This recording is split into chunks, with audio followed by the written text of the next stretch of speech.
It may also be helpful to think about the feedback you'll provide students who follow rules and behavior expectations you have taught. In the beginning, acknowledge and praise students frequently when they engage in desired behavior.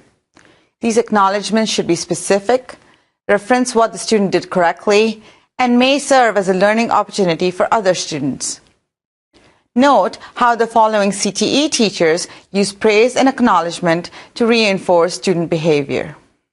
Praise works very well. I mean, everybody wants to get positive effects as far as their praise. When you do something good, you'd like to hear something good. I heard some really great scripts, guys. Y'all are going to be great salesmen. A lot of times you'll have teachers, well, I just don't know anything positive about this kid. You know, my instruction for them is to sit back, and sometimes you have to think. If you're in a situation to where you can't come up with something positive, then you as a teacher or educator need to step back and look at the whole thing, because everybody has something positive. Some of the effective procedures that I've used for establishing praise and reward is first and foremost verbally.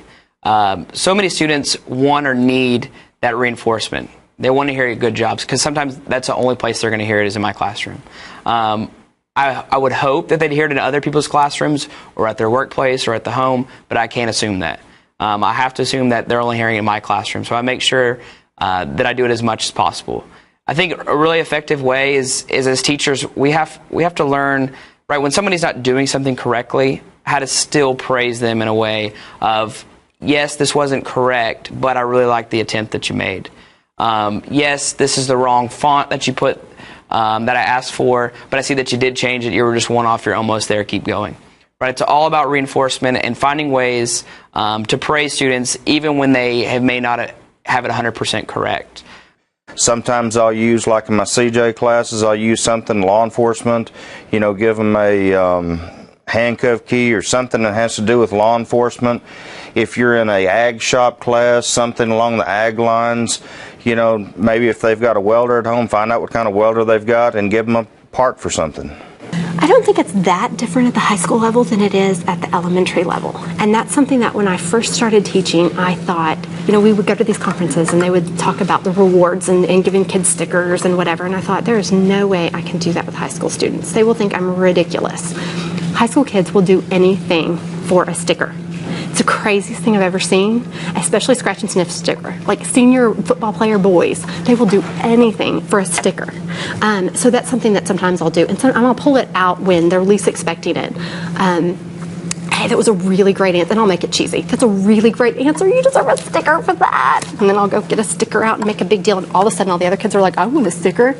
You know, and they look like adults, and they're doing anything for a sticker. I do occasionally call home and say, you know, hey, I'm just really happy I have so-and-so in my class. She makes me smile every day. I really appreciate her. I think my students respond well to just a personal relationship with me.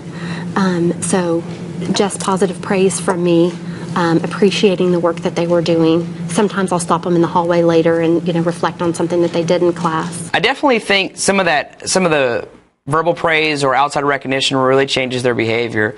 I have some students who it seems like, you know, once I make that initial, oh, this is a great job or a good attempt, then it kind of sparks something inside, and then they start going, well, I can kind of see the gears grinding. Okay, I almost had it. I'm going to try a little harder next time.